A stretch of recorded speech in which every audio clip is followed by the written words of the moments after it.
Hello and a warm welcome to this week's edition of the Irish Angle. We're coming a day later than usual in association with AK Bets. And on that front, we've got an extra man on the team today. Ronan Groome is back from AK Bets to tell us all about what's happening in Galway and elsewhere. Welcome, guys. We've Johnny and Emma back with us as well. Now, we're not going to focus too much on Galway, as in tipping horses for the week, because if you want that, you can watch our preview show, which was recorded yesterday with Emma, Johnny and Paddy Flood, and they went through the whole week, so you can see that on our YouTube channel. And if you haven't subscribed already, do so, because you'll get notifications about those shows, this shows, and all the other shows we produce. Anyway, here we go. We'll start off Galway yesterday. Big crowd. They were up nearly 1,500, 1,400, I think, up on last year. Ronan, how did it go from a betting perspective with AK Bets? It went pretty well, Vincent. Yeah, the lads were pretty positive on it. They had good crowds in, decent turnover. I can run you through the card if you like for what they kind of taken in and how it kind of went from a betting point of view. Brilliant, yeah. I'd love to hear that. So pretty quiet in the first three races. Those types of races wouldn't be something that we kind of go after, I suppose, the kind of short price favourites. And that kind of just steer clear that sort of thing as such. But it kind of obviously picked up then with the big race. That'd be a race where we'd always be really kind of careful of. You look at the lineup there. I think between Emmett and Willie, they had 5 horses. Jerry Keane had 2 horses. JP had 5 horses with different trainers. The alarm bells are ringing there straight away. And I was just talking to AK this morning. As soon as he saw the kind of move for Filey Bay, the lads got right under it, and it was a kind of obviously a smart move now when you look at how it kind of transpired. But the lads, it was a really positive race for them, and I think that's the key with Galway, isn't it? I think if anyone's having a bet this week, you can pick out loads of horses that have interesting profiles, and then if you see the money come from them, it can be really, really significant. And obviously it's after time now with Filey Bay, but it all makes a lot of sense, doesn't it? The way he was campaigned and the jockey booking and everything, it was great to see. The other one to mention, the race that was hugely kind of interesting, was the last race. I mean, typical Irish style, the bumper, just on madness really, from watching it from home. I think at one stage 5 different horses were really positive, really hot in the betting. A bookie, I think, came over to the lads straight away and said, whatever you do, be really cautious of the Slattery horse. So I think the lads opened 8-1, and soon they're 5-1. The horse actually ended up going off about 10.5 on the machine, because the types of bets that were coming for the other horses. The horse that went off favourite, I Am Rocket Man, went off 5-2, and the Elliott horse held up, and it was just a really interesting betting heat. It just goes to show you that kind of price that horse, Gomez Adams, the Slattery horse, is going off. You just wonder how kind of accurate the BSB is there, because the money was obviously sharp enough, but just with so much madness going on, so many typical Galway, so many people fancying the horses, it's actually ended up going off around 9-1 on the machine, and ended up winning very well. So typical kind of mad opening day at Galway, and expect plenty more of it during the week. But the lads overall did really well. Very happy with turnover, very happy with the way they traded the races, and probably winning a decent bit. But as they say, everyone says it's a long old week at Galway, so you don't count your chickens yet till Sunday, till that good bumpers run on Sunday evening.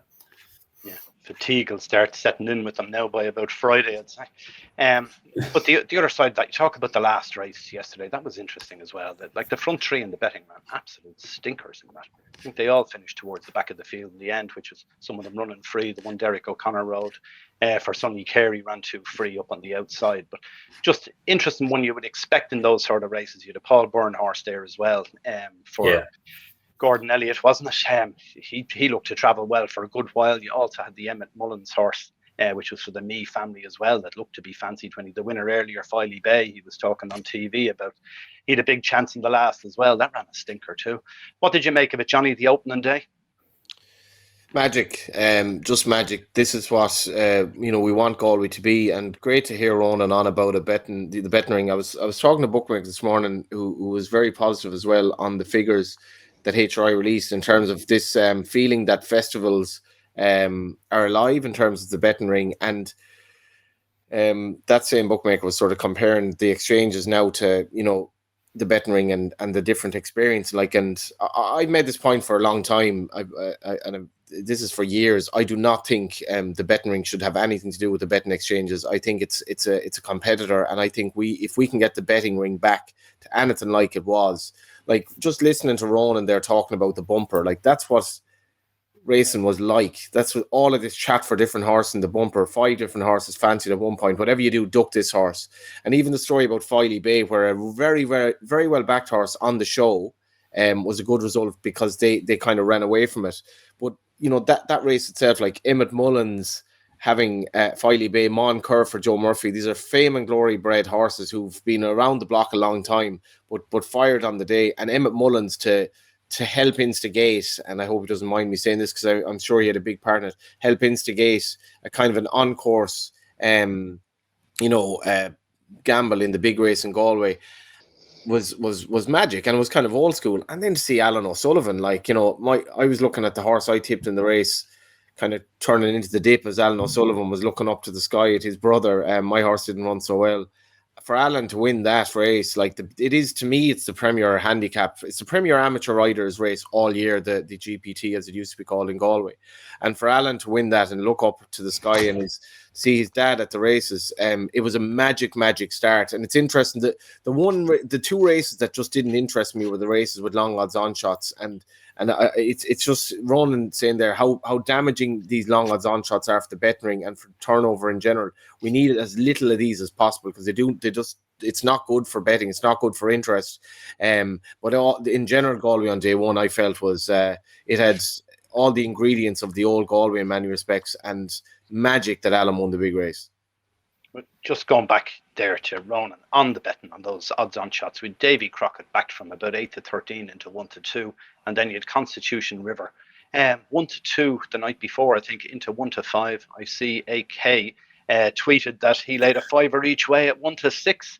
I don't know how he was only going 1 to 6. You really were minding yourselves there. But just on those, do you see money on track or online for those sort of ones, like in single bets, or is it all in multiples when they're using them?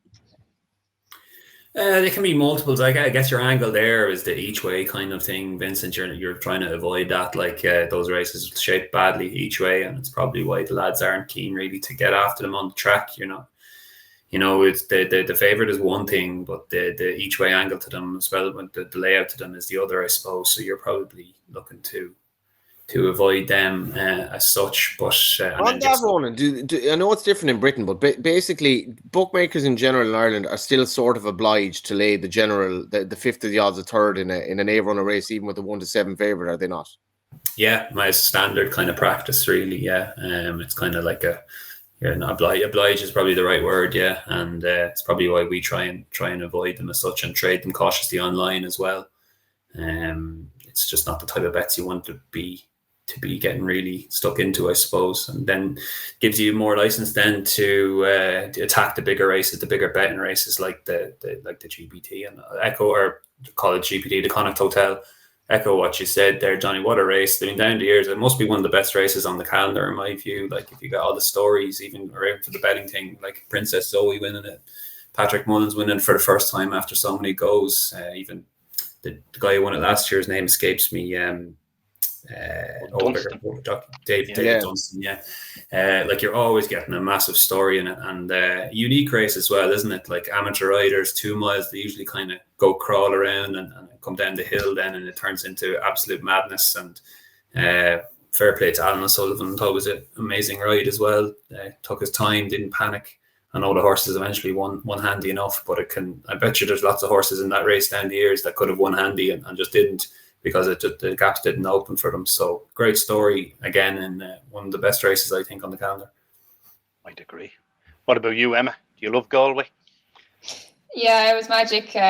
First day couldn't have really delivered a whole pile more. Like even the first winner there, Davy Crockett, repeating the feat of his brother a few years ago, winning that novice hurdle in Galway on the back of a summer bumper winner. Like maybe you're not really expecting to see a proper kind of grade 1 hurdler at that time of the year, and he was very good, Emma, wasn't he? He was, yeah. Like although the winning margin probably wouldn't scream to you like could be a horse for grade 1 hurdling down the line.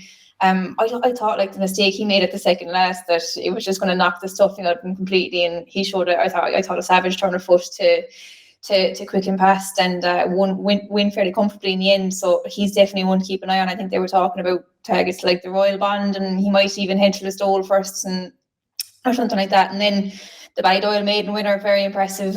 Wasn't all easy for him either. I know he was the long odds-on favourite, but I thought when Ray Cody's horse came up and he's outside pulling hard, and you could see Constitution, his mouth was open and giving Wayne Lord a hard time of it, but he quickened well and looked a smart one. And then Alan O'Sullivan definitely stole the show. Friday Bay, look, you just couldn't write it. Alan really kind of emerged as a top leading young amateur jockey on the scene this year.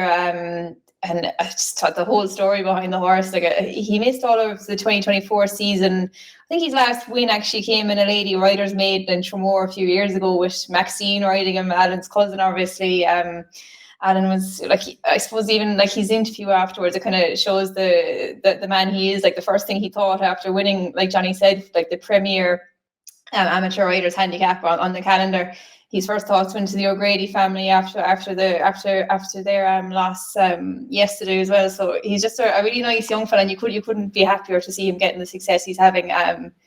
And he was saying Emma kind of campaigned to get him to ride Twitter. He wouldn't be one of JP's regular riders, but got him on the horse. He's kind of based with Emmett there for the last few weeks, and yeah, it was just magic. I think he was using Michael's saddle as well on the day as well. So it was a brilliant result, and you couldn't be happier for him.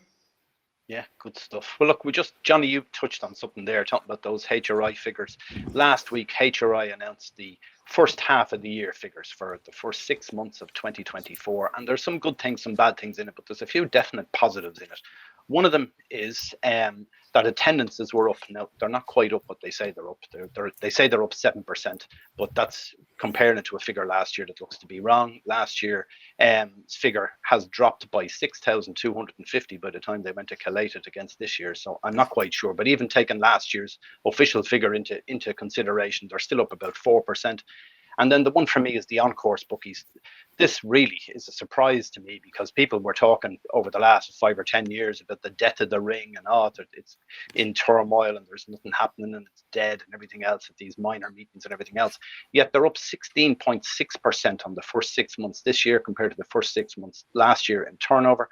That's really positive. Ronan, are your team seeing that as well? 100%, Vincent, and I know it's always said, but the big festivals are doing well and still are, and a huge kind of contingent from Britain. I think it's getting more popular, to be honest with you. It's I think probably the likes of Cheltenham now shooting themselves in the foot to an extent has helped festivals like Punchestown and the Dublin Racing Festival. And I think you got more people coming over down to the likes of Killarney and stuff now as well, and we'll see maybe in Listowel later in the year. But they're pretty strong. And yeah, look, the day-to-day stuff, like stuff during the week can be quiet, of course, your standard midweek meeting, I suppose, but especially the jump side, I'll give that a nod as well. I think that's even accentuated more these days. People in Ireland, they love jumps racing. I think it must be 3 times as much at least as your typical flat meeting, and even at the top end, that seems to be the case as well.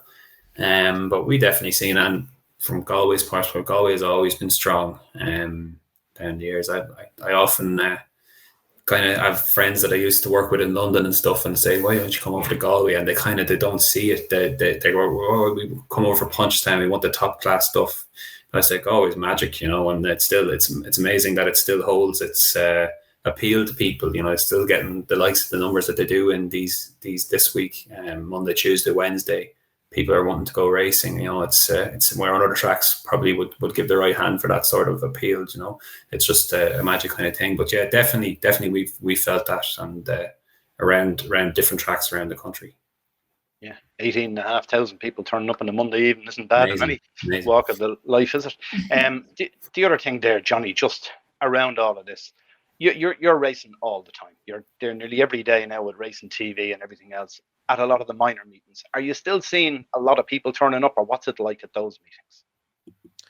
It's very much dependent on the time of year, I feel, and the track. And I suppose with respect to the meetings I do, like I work on my own for racing TV, so by extension I don't really work the bigger meetings, so I actually, to be honest, I don't go racing an awful lot if I'm not working at it, and that's something maybe I should do more. But I as somebody who doesn't drive as well, it's not that easy to kind of make plans around going racing if you kind of just fancy it as a flyer. But I felt, in recent months at the meetings I've been at, like Ballydoyle, for example, is well known for attracting a decent crowd. But I've been at like the likes of Wexford, Bellewstown, tracks like that, and I felt there's been a good buzz in the place, and much of it is down to the racetracks, how they kind of manage the night and what the night is like. And then by contrast, you have other big tracks, notably Leopardstown, who are really, really struggling. Bigger tracks who can't find that niche, or just haven't been bothered their arse getting people to go racing, really. Like these are things that, like, the race courses have to work at getting people racing, particularly when you see in the Curragh the difficulties they've had in getting people back when it's lost so much local support. Leopardstown has fallen into a major hole for the flat meetings, so the racetracks have to work on it. But on the betting ring, if you go into a betting shop now, and you can all relate to this, like, the betting shop has completely changed in terms of people going in backing horses throughout the day, or having good bets, or a lively betting shop. That's gone. And like, even trying to get on decent bets online now is becoming really, really hard. So as much as all you said, Vincent, about the betting shop, or sorry, about the betting ring having become moribund and all of that, that's also true. But right now, if you want to punt horses, it's a nightmare trying to get online. I've effectively stopped betting in any shape or form online because we were looking for a mortgage, and that's a massive factor. It's become like really draconian if you want to have a bet in terms of it showing up either on Revolut or your bank account. So the idea of in an era when everyone is doing things on the phone or contactless, the idea of going into a betting ring and actually being able to get a bet on, for one, and it not being tracked by anyone, and ultimately getting value. Like, I see this all the time. Like, the betting ring, they will absolutely fight each other for prices. And you go into the betting shops now, and you're getting different prices. You're getting different each way terms. You're ultimately getting the high streets that give less and less a crap about racing, and that's a major thing. They really could do without racing. They don't care about it that much anymore. That's not the case in the betting ring, where that's all they have. And I'm delighted to see those figures. I've been I have such a fondness for the characters I meet in the betting ring, and I've made this point a million times. Like, the lively betting ring, I've spoken to many people about this. The lively betting ring was almost a bigger part of the attraction of going racing than the racing itself. It was absolute theatre, magic. Like, you just the scrum when a price went up, and the kind of looking around what's going on before every race, and not knowing who was going to hit hard. The exchanges are faceless. There's no fun in it whatsoever. And I'd love to see the betting ring come back. And I've made this point. I think they should all get off the betting exchanges. You can see that they're already struggling. They should kill them while they're down, in my view, in terms of racing, and try to keep the betting ring, and even enhance the betting ring by betting among each other, and bring it back to something like the glory that it had, because it was glory.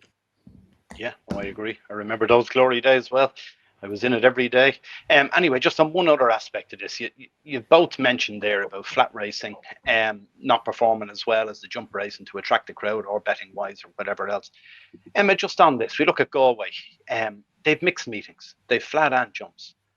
It's obviously more expensive to do that, because you need to bring starting stalls, and the starting stalls people there, plus you have 2 sets of jockeys and all the rest of it coming to a race meeting for less rides and everything. But as a sport, would that be a better way to draw crowds back into it, by having mixed meetings, do you think?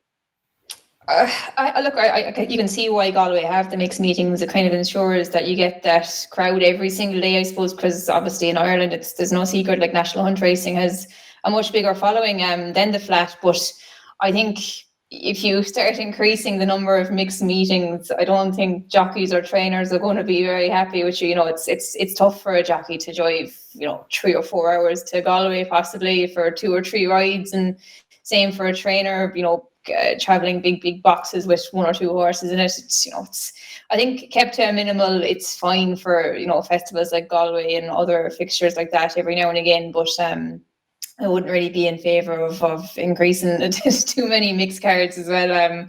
It seems to work in Galway, and people don't mind it, I suppose, every now and again. But I think if you're going to have mixed meetings once a week, it'd probably be, I suppose, jockeys more than anyone would probably feel the pinch of that. It would be fairly hard tasking to do it in the regular, I'd say. Yeah, go back 20 years ago, it was nearly every meeting during the summer was a mixed meeting. There you go. Anyway, they got can I come in on that quickly, Vincent? Yeah, go ahead, Ron. Because it's just interesting. Like, and Galway, I'd say Galway are delighted that they have the unique appeal now of mixed meetings, because I do think that does appeal to the race goer. But like, we just find it in trends all up and down the country. Like, if you take like Killarney when it was on, the first couple of days flat racing versus the last 3 days jumps racing, there's absolutely no comparison there. The same with Listowel. There, we is that online turnover or at the track? Sorry, it's at the races. Online turnover would be more even, I'd say, but at the races of people just going and betting, I suppose. And even like we stand at Goran Park, like, and you think like Goran Park, their biggest days, obviously Red Mills Day and Thyeste's Day, when it's wet and cold. You think they have so many nice meetings during the summer, good standard flat racing, have a few listed races, and it's just no comparison to the jumps meet. It's just so interesting, and it does stand to reason then when you say to race courses, it's the racing product is probably centre, and people are talking about the gimmicks of music and stuff at the races and stuff happening offline. It's the racing and what's happening on the track is still a huge pull to people and their decision to go.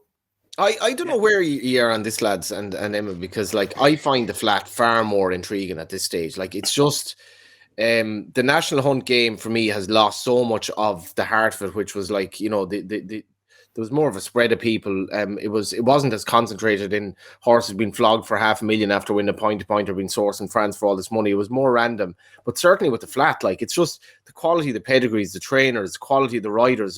There's so much nuance to it, and ultimately the standards. But I seem to be an outlier in that regard. I think you definitely are, Johnny. I'll tell you one reason you are. You look at yesterday, Galway, right? A gaff meeting as such in the greater scheme of things, which your Goodwood's on this week or whatever. We had more traffic on irishracing.com yesterday for Galway than we had any day of Royal Ascot. It's just, that's the audience we have, and I think it's a fair cross section of the audience there is all the way around for horse racing. People just prefer the jump racing, particularly I think, over the flat just generally. What do you think, Emma? Yeah, it's probably just kind of a thing in Irish culture, I think, and even Johnny made the point of like the likes of a Ballinrobe and a Kilbeggan and tracks like that, always kind of seeming to get good crowds and talking about like the quality of the racing product. But like you could have a card there in Leopardstown on a Thursday evening, and you could have possibly some of the best horses in the world running on that card. But and it's high quality racing, but I don't know, people, I think it's something in the Irish kind of culture. They kind of seem to like the stories of the smaller trainers, the smaller owners. Like, it could be a really competitive, a small handicap hurdle, and there might be more interest in that than there would be, in a Group 3, a 5-runner Group 3 in Leopardstown, which might have, some really high quality horses in it. But you've got the stories, like I saw Johnny did a very good interview with Mick Winters there last week at the races, and like something like that could get an awful lot more traction than a post-race interview of a potential classic contender, which seems crazy to think, because you think the higher quality horses, the bigger trainers, they all get that's what people want to see. But I think there's something about Irish, and probably in the UK as well, it's these smaller stories, these underdog stories that people kind of seem to latch onto, and they like following, and probably plays a bit of an element to the national hunting. I know it's kind of changing, I suppose, in the last few years. Some of the bigger stables are dominating, which might be why people like yourself, Johnny, might be leaning more towards the flat, because the flat 100% I think is more competitive. You can see like just a whole host of different trainers in Ireland who are able to compete at the highest level, whereas at the moment kind of seems to be 1 or 2 or 3 big stables dominating kind of the Grade 1 racing over jumps. But I think it's kind of just those kind of smaller stories which you don't really get maybe as much on the flat at the everyday stage, is maybe what draws people in. Yeah, the other thing for us is just, you talk about those bumpers and everything else. They're the most viewed race cards on our site all the time, our bumper races, when there's practically no form to go on. It's unbelievable, isn't it? That's mad. Yeah. You can't get Yeah. enough of it. Going in to see who owns that and where's that from and the whole lot. That's all it is, because there's not a whole lot else for them to look at, really. Very little form to go on, but that's what they spend all their time looking at, is bumper races. Anyway, we'll move on to more bigger and pressing things. The one I wanted to talk about, Johnny, you might start us off on this. The King George VI and Queen Elizabeth Stakes at Ascot last week, won by Calandacan. What did you make of the rides of the two Aidan O'Brien horses? Do you think they got their tactics right, wrong, or did it make any difference? Yeah, you could answer all of them in a contradictory manner, in the sense that, yeah, I was very surprised at the tactics. Maybe it's the fact that with Continuous you have a horse who basically has no chance, and if he were to, go off a blistering pace, it's not going to necessarily be a problem for the rest. But I feel with what happened here was that Ryan Moore is riding a horse who just isn't the best horse in the race, as simple as that. And at Epsom, when he won that match, it was kind of down to Clandagan was probably knocked a bit in terms of his finishing effort. For horses who are very consistent, especially at the top level, I'd be far more favourable in terms of extolling that consistency, rather than the fact that he or she might be falling short and not winning Group 1s until the previous race, which he did win in France. But Epsom and Ascot, like in his record at Ascot, it's a completely different track. And I feel at Epsom, maybe the race was pinched from him. But I was surprised on Saturday that the tactics were as they were, because it was almost like they were kind of trying to draw the sting out of Calandagan. But ultimately, I mean, he was brushed aside by Calpana, absolutely brushed aside, Jan Bruegel, by Campana. And just watching the race again, I'd say he probably really pinched a proper 1.5 mile race, because he just looked slow to me. Like in relative terms, he looked slow compared to the horses that beat him on Saturday. And what interests me though as well, like if you look at the runner up, and this ties in with the form of Whirl, obviously, at the Curragh, and by extension it ties in with the form of Minnie Hawk. Minnie Hawk looks a really, really intriguing runner now for the Arc, because she comes bang into the best middle distance horse around, and she's getting all those allowances if they go for the race. But I thought the tactics were surprising, but I suppose on the one level you want an element of surprise. You don't want people to be sure what you're going to do on the day. But ultimately, I think if you rode this horse a million ways, he wouldn't have won on Saturday. Yeah, but just the other one in that is just whatever Ronan might think on this is Continuous. What was the point of entering, declaring, flying the horse over, and a jockey and everything to do what that horse did? It had no chance of winning the race anyway. The only possible reason to run it was as a pacemaker, and didn't do that. What did you make of it, Ronan? A bit uneasy with it, to be honest, Vincent. The way the horse was basically ran, or was commanded to run, like he was definitely pulled back, wanted to go faster. And for want of you could look at it always, I suppose, but I think the idea was that he was going to be in the way or beside Jan Bruegel, and Calandagan would have to go around him, and whatever that was worth to Jan Bruegel's chance, maybe that's what they were thinking. But I find you just second guess yourself with these. Like I'm watching the race going, surely, why are they going so slow? Surely Jan Bruegel wants this to be a real test. But then you're thinking, we're talking about Aidan O'Brien, Coolmore, Ballydoyle here. They've obviously done this race to death at home from a strategy point of view. So who am I to question what they're going to do? But it's kind of the way it worked out. And for me, I thought Calandagan's big thing was a big, long, kind of sustained turn of foot, or that he could put 3 furlongs together. And that was his kind of calling card, I suppose, when he got up to City of Troy last year for that huge run. And I feel like he did that at Epsom, and then he just couldn't see it out.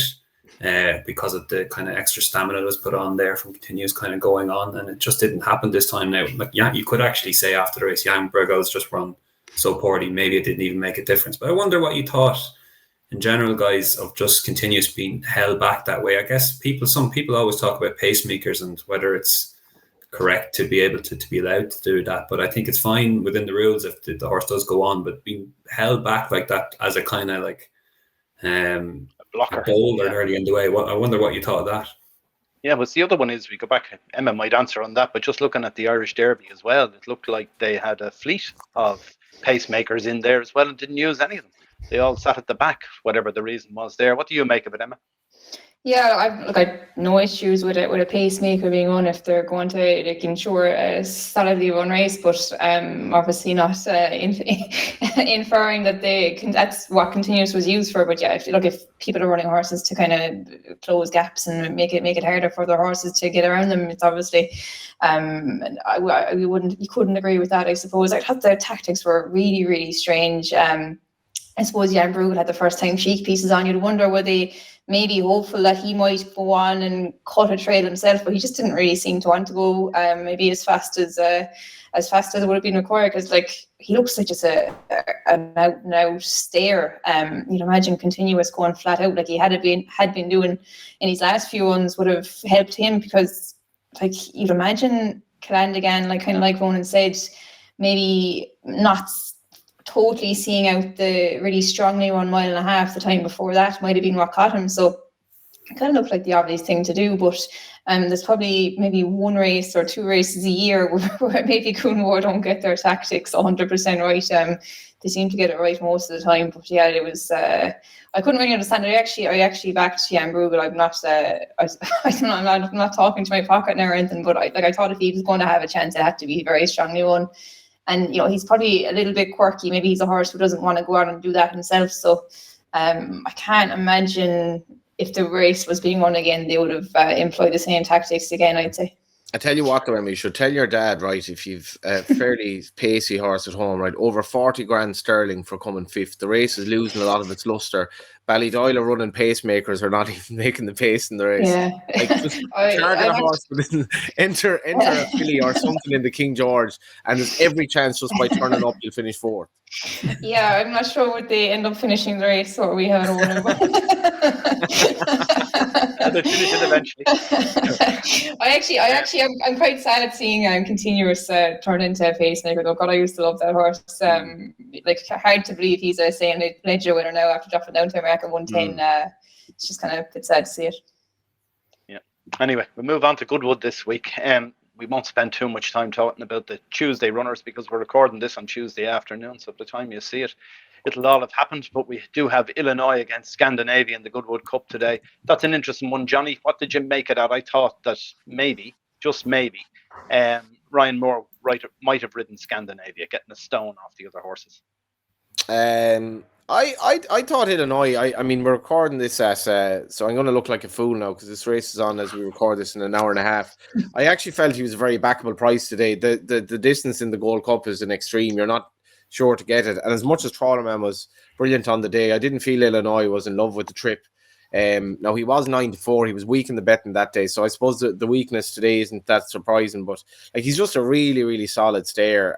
I thought this race was. It just looked perfect for him. I know Goodwood's a tricky track, but he's the one horse in the race bar Scandinavia. You can say he still has progress in him. I feel anyway in terms of kind of this sort of trip, 2 miles. Scandinavia, he's interesting. He's by Justify. Justify. We haven't really seen that much brilliance from Justify apart from the Derby winner last year, and I know Coolmore invested a lot in him, so his story is probably still to be told. But he's getting.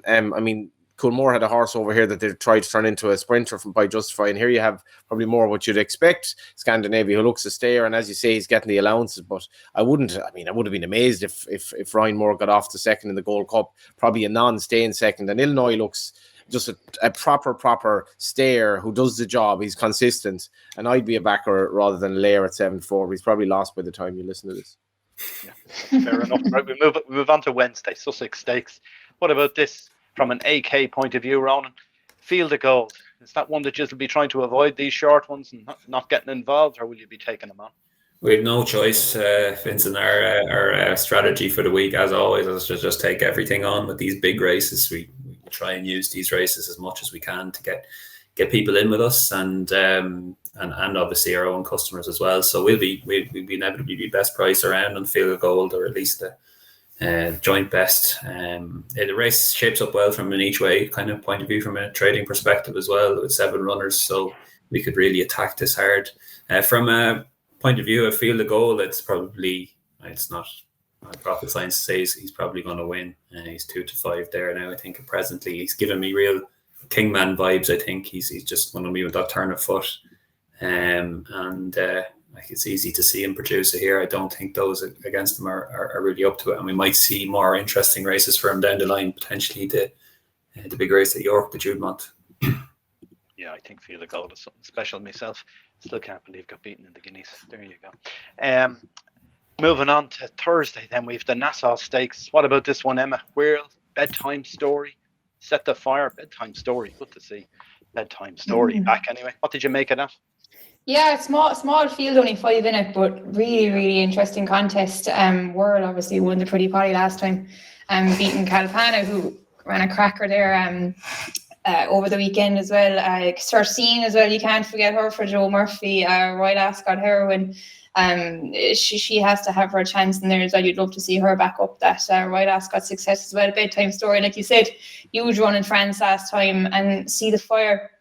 She won in York, wasn't it, or at the start of the season? Super impressively, and she took on the Colts at Ascot then and didn't disgrace herself at all. So I'm surprised though. Like, I think Whirl's around 11 to 8 for that. I thought she'd be a bit short now, to be honest. I thought she looked like she could be a bit of a star this year. I know she was beaten in Epsom, but I thought it was a huge performance at the Curragh last time. I thought it was a really well won Group 1, and we could see possibly ARC winners coming out of it, be it herself or be it Calpana, who you'd imagine is heading that direction as well. But yeah, look to cracker, some really good great Group 1 action across the week, and like you were saying, Field of Gold taking on the older horses for the first time as well. You'd imagine, like, he's obviously well expected to do a 2 to 5 favourite, but it's a new challenge as well. It'll be interesting to see.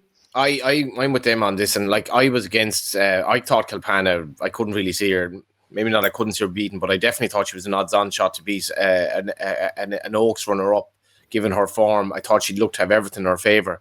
Jesus, like, where the last furlong or so, she just like made her look second rate almost. It was a fascinating race to watch, and I'm with Emma. I thought she'd be shorter here, but like you look at this race and you're like, how is this race not far more attractive to people like than a bloody handicap hurdle or like even a good hurdle or a good chase? Like, this race is this class flat racing with really top class Irish protagonists, and according to Vinny, more people will be looking at the bumper in Galway. They will. Anyway, we'll move on. Just looking at Friday, we don't have declared runners for Friday yet, but I see Colin Keane is back in the saddle after his suspension. He rides one he's declared on one for the Qatar Stakes, which he won on last time for Henry de Bromhead, Town and Country, which is interesting.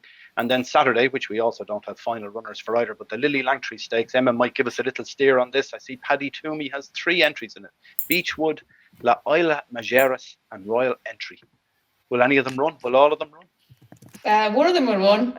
Which one? I'm not so sure yet. We'll have to wait and see, I suppose. That's fair enough. We've Goody Two Shoes in that as well. They'd all do well to beat Goody. Yeah, Goody Two Shoes are close. But I'd say she's probably anti-post favourite. She's done really well this year, in fairness, for JP. So I'd say I think I heard Joseph saying after the last day it's her plan to run there as well. So it looks like a good race. You'd imagine. I'm not sure. It'll probably depend on the weather forecast for ones. Beechwood and Needham Mujers would like a bit of rain, which doesn't really look like they might get it. But Royal Entry is fairly ground versatile, so we'll have to wait and see. Probably make a decision there tomorrow. Great stuff. Anyway, we'll finish up with horses to follow. So I'm going to start off. One to follow that ran yesterday in Galway on Monday, and I think it might win on Thursday in Galway. Eagle's Dream.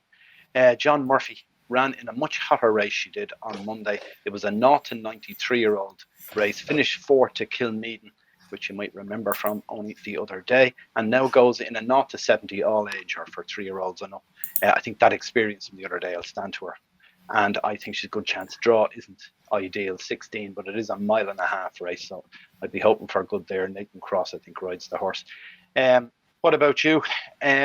Who we go to next? Johnny, you always have a good one for me. I actually do have a good one today in that he's you see, I knew it. There you go.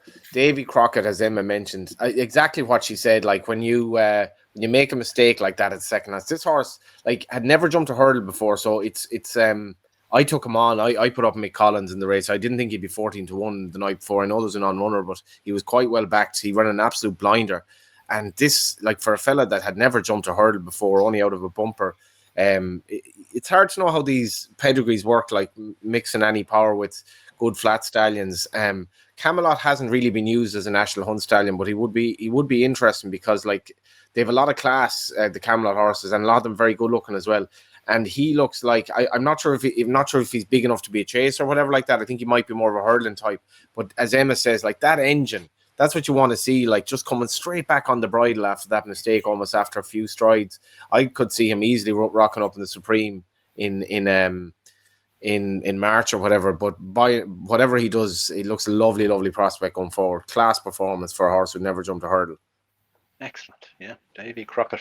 Right, Ronan, what's caught your eye in the last while?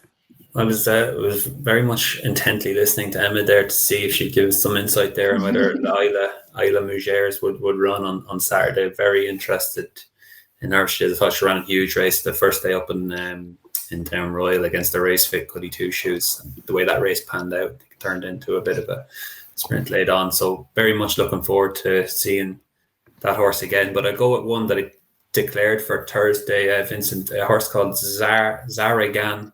He's going to run in the 5:40, the 1.5 mile handicap. It just goes to show you how tight the handicaps are Galway. It's a full field of 18 with 5 pounds between them. So hard to get in to a race there. But just what I was saying earlier on, like kind of half looking at profiles and waiting to see if the money comes for them, because then that's obviously hugely significant. If money came for this horse, horse trained by Martin Brazel, previously trained by Mick Halford and Tracy Collins. He ran in that grade 3 at Tipperary last day. Now he fell, which wasn't ideal, but he was 80-1 on the day. I'm sure it was just a bit of a pipe opener. He's 135 over hurdles. He's 68 back on the flat with just 5 runs. Loads of scope to improve there. So if you saw a bit of money coming for him on the day, on the morning, maybe even on the show, I think that would be hugely significant. So that'd be definitely one I'd look out for. So the horse is called Zarigan. I'm probably murdering that to an extent, but I'm sure you'll pick it up on the race card. And it runs against my one, Eagle's Dream. There you go. Oh, no. Forecast pending. Beautiful forecast. Yeah. Emma, what about yourself? Yeah, I thought that Eagle's Dream was fairly eye-catching as well. Johnny mentioned Davy Crockett. I have to just give him a little shout again. I think he is one definitely to watch, I suppose, down into the winter time going forward. I thought it was a huge performance as well. That one, interesting to see Jesse Evans declared for the plate and the hurdle. Has any horse recently ran in both of them? Probably they haven't in the past, but I don't think so. Yeah. Not in my memory, I can't think. It'd be some doing if he could rock up for both. Obviously, loves Galway. Jesse Evans placed in the last 3 Galway hurdles, but I gave her a little bit of a mention on the podcast yesterday. That my brother has a filly running in a bumper on Saturday. A filly called Miss Blanco. She'd be a sister of Asian Master, who Willie Mullins has. He was a decent horse for Willie there, for the Costellos. But she ran well first time out in Wexford. Disappointed then next time, but she had a little break since, and she came back. She had a nice bit of work there in the Curragh a few weeks ago. So I think if there's not much rain in Galway across the week and the ground comes up nice on Saturday, she could be won at a very big price to have a small each way bet on. She hopefully will run well. Excellent. That sounds very interesting. And just talking about that, a horse running in the plate and the hurdle, I see there's a horse Physique, which is now with Pam Sly, won the Ahanura handicap on the Sunday of Galway last year, is entered again this year, but is also going to run in Goodwood tomorrow with Oisin Murphy on it, Wednesday in Goodwood as far as I know. So that'll be an interesting one, Goodwood to Galway in the 1 week. Anyway, guys, listen, thanks for all the contributions. Enjoyed that, and we shall be back again next week. So do gamble responsibly in the meantime. And we'll be back again next week for something similar. Thanks for watching. Bye for now.